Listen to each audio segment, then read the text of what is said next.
Baik, bismillahirrahmanirrahim. Assalamualaikum warahmatullahi wabarakatuh. Waalaikumsalam warahmatullahi wabarakatuh. Selamat pagi teman-teman Ilatwi semuanya dari seluruh Indonesia kayaknya ya. Ya, terima kasih atas sesi sharingnya, kesempatan pagi ini. Kehormatan juga buat saya tentunya bisa berbagi tentang teleterapi gitu. Kalau di klinik kami dikenal dengan televisio. Mudah-mudahan bisa saling memberikan informasi, karena saya mungkin hanya akan sharing pengalaman saja, supaya kita semua bisa dapat gambaran yang lebih luas begitu tentang teleterapi gitu. Mungkin gambarannya televisio, karena saya fisioterapis dan klinik kami kebetulan sudah menjalankan itu. Mas Pram, jadi nanti, maaf Mas Pram. Ya. Mau tahu hasil surveinya dulu nggak dari peserta Ilatwi? Mungkin saya bacain aja ya, karena tadi kendala teknis. Jadi pertanyaan yang diajukan ke peserta itu yang pertama adalah apakah pernah mendengar istilah telepraktik? 80% iya, 20% tidak.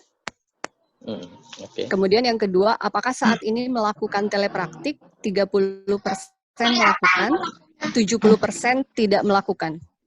Kemudian pertanyaan yang ketiga, apakah pernah melakukan telepraktik? Yang menjawab iya 22%, yang menjawab tidak 78%. Allah, dia mandi di situ ya kamar mandi. Mas, terima kasih. Kelihatan kamu tahu. Baik. Jadi sebagian besar sudah melakukan telepraktik ya. Sebagian juga sudah melakukan teleterapi. Tapi saya yakin sebenarnya kalau teleterapi pasti semua teman-teman sudah melakukan gitu ya. Karena teleterapi ini sebenarnya kalau dari definisi dia sangat luas gitu. Jadi setiap hubungan kita atau akses yang diberikan kita ke pasien untuk mendapatkan informasi dari kita itu sebenarnya sudah menjadi bagian dari teleterapi gitu ya. Jadi berbagai informasi yang kita mungkin sering berkomunikasi juga kan dengan pasien via telepon atau WhatsApp gitu. Itu atau IG yang kita share itu sebenarnya bagian-bagian dari teleterapi. Jadi saya yakin semua teman-teman sudah menjadi bagian dari ini karena kehidupan kita sekarang nggak terlepas dari teknologi. Jadi tren yang sebenarnya sudah mulai muncul dari tahun 2014 itu semakin kencang lagi nih sekarang itu. Ya, kenapa kita melihat tren teleterapi ini menjadi hal yang sekarang mungkin menjadi banyak opsi. Teman-teman bisa ada telehealth, ada Halodoc, ya akun-akun atau penyedia layanan kesehatan sudah mulai banyak sekarang. Halodoc, kemudian semua rumah sakit juga menyediakan telemedicine, telehealth gitu. Karena memang ini menjadi kebutuhan dan itu mudah gitu. Artinya kita tidak perlu persiapan khusus gitu. Kayak sekarang ini mungkin karena yang tampil hanya atasannya aja, kita hanya cukup itu kalau kita lihat dokter hanya pakai jas dokternya aja gitu. Bawahnya mau celana pendek juga nggak apa-apa gitu. Artinya itu menggambarkan bahwa ini sebenarnya satu hal yang sangat mudah gitu ya. Itu ini secara teknis, tapi secara budaya sebenarnya ini menjadi bagian yang belum banyak diperkenalkan gitu. Jadi kalau menurut pengalaman kami, tantangan terbesar sebenarnya di tataran budaya. Karena selama ini belum ada hal yang membuat kita melakukan treatment tanpa menyentuh klien gitu, atau tanpa bertatap muka dengan klien. Nah, sekarang situasinya kita mau membuat layanan di mana kita tidak bertatap muka secara fisik dengan klien, kita tidak menyentuh klien, tetapi itu akan dianggap sebagai sebuah jasa pelayanan. Budaya ini yang menjadi tantangan gitu. Maka nanti untuk teleterapi ini sebenarnya harus melalui tahapan-tahapan tertentu. Kalau ini secara 6 ini alasannya yang normatif lah, teman-teman sudah saya kira juga sangat tahu gitu.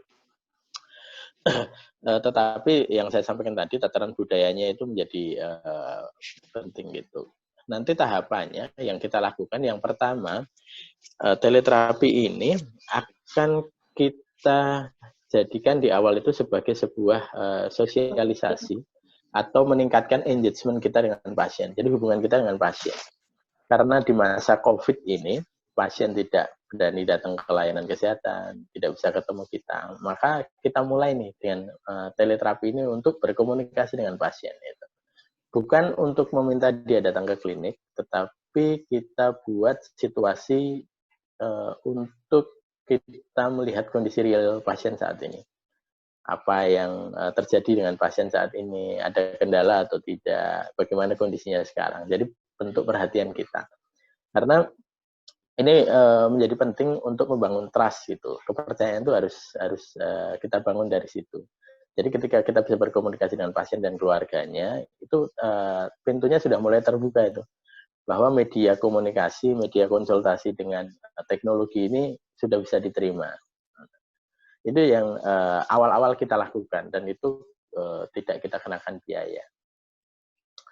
Jadi pasien mulai konsultasi di situ, mulai kita sharing apa yang bisa kita bantu, kita berikan di situ.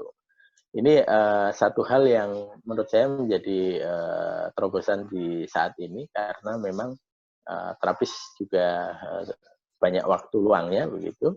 Kita gunakan waktu itu untuk menghubungi. Kita buat list biasanya, daftar pasien yang akan kita hubungi hari ini gitu. Jadi seperti treatment itu, sudah ada jadwalnya. 1, 2, 3, 4, itu kita sapa, benar-benar kita dekati secara personal. Gitu. Kalau dari evidence-nya, teman-teman nggak perlu ragu. Evidence tentang telehealth, televisio, teleterapi ini mempunyai tingkat kesuksesan yang tinggi. Gitu. Apalagi di situasi-situasi yang orang-orang di mana semakin sibuk, semakin nggak punya waktu, gitu, semakin terkendala dengan transportasi. Gitu. Jadi ini bisa jadi opsi. Gitu. Masalahnya adalah tadi itu, bagaimana membuat ini menjadi budaya. Kemudian PR yang kedua, bagaimana ini bisa menjadi salah satu penambah income bagi teman-teman terapis. Gitu. Ya, jadi dalam rangkaian teleterapi ini kita bagi menjadi 3. Ini sudah masuk ke rangkaian yang mungkin sudah berkaitan dengan bisnis atau berkaitan dengan bagaimana cara kita bisa memperbaiki income gitu ya, atau bagaimana kita bisa memenuhi terus meningkatkan kepuasan pelanggan. Gitu. Jadi dari multi aspek kita bisa lihat lah. Kita bisa memberikan yang pertama teleterapi ini sebagai teleconsultation. Jadi ini satu hal yang kita harus bedakan. Telekonsultasi ini sifatnya hanya konsultasi gitu. Kita mendengarkan apa yang menjadi keluhan pasien atau masalah pasien, kemudian apa yang bisa kita berikan, sarannya seperti apa, atau kalau masalahnya seperti ini kita buat programnya seperti apa gitu ya. Jadi sifatnya hanya diskusi dan komunikasi saja. Kemudian yang kedua, sesi ini bisa kita buat sebagai media untuk treatment. Jadi kalau di kita namanya televisio. Nah, televisio ini hal yang berbeda atau bagian yang berbeda dari teleconsultation karena di sini sudah masuk ke tataran treatment gitu. Kita sudah memberikan intervensi di sini. Kemudian durasinya juga lebih lama di sini. Kita memberikan program-program kita, eksekusi program kita di sini. Dan berikutnya adalah tentang tele-evaluation. Jadi kita bisa membuat evaluasi bersama. Dan tiga-tiganya ini alhamdulillah sudah kita jalankan di Sanusada. Jadi kita bisa menyampaikan ini sebagai sebuah pengalaman kami yang mudah-mudahan juga bermanfaat bagi teman-teman. Nanti kita kupas lebih banyak satu persatu. Ya, pertama untuk bisa sukses dengan teleterapi ini, yang pertama adalah komitmen waktu itu. Karena salah satu yang esensial itu adalah waktu. Di era sekarang ini semua orang sangat menghargai waktu. Jadi kalau kita tidak bisa komit dengan waktu itu akan menjadi problem. Jadi kita atur waktunya yang memang khusus disiapkan untuk pasien itu. Dan kita berkomunikasi untuk pasien itu. Nah, jadi formatnya kira-kira gambarannya seperti inilah yang kita lakukan. Kalau kita seringnya pakai media Zoom gitu. Nah, jadi nanti tanggal berapa, jamnya jam berapa, fisioterapisnya siapa yang akan meng-guide gitu, medianya apa, ID-nya, passwordnya gitu. Kemudian informasinya juga kalau belum memiliki aplikasi Zoom bisa download terlebih dahulu. Ini kita berikan mungkin 3 atau 4 hari sebelumnya. Kita reminder lagi 1 hari sebelumnya. Mohon tepat waktu untuk melakukan sesi televisio sesuai jam yang sudah ditentukan. Kemudian kita kasih note di sini.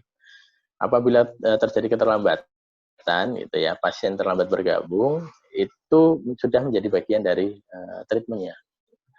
Kenapa? Karena yang ingin kita sampaikan ke pasien ya tadi sebenarnya kita akan merubah mindset pasien gitu bahwa pelayanan kita itu bisa dilakukan dengan format yang lain selain tatap muka dan situasinya pun sama seperti di layanan. Saya yakin teman-teman kan juga mengatur jadwal layanannya seperti itu, jamnya, pasiennya siapa, gitu. Sudah sangat terbiasa dengan itu. Oke. Nah, kemudian ini beberapa contoh ya. Kebetulan kalau di visio kan memang tidak harus orang yang mempunyai kondisi patologis yang bisa melakukan layanan ini. Gitu. Jadi yang sudah kita lakukan itu adalah senam hamil.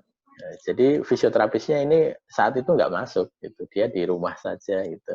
Tetapi dia bisa memberikan intervensi ke pasien-pasiennya dengan senam hamil. Hanya bermodal handphone, gitu ya. Dia lakukan itu juga di kamarnya.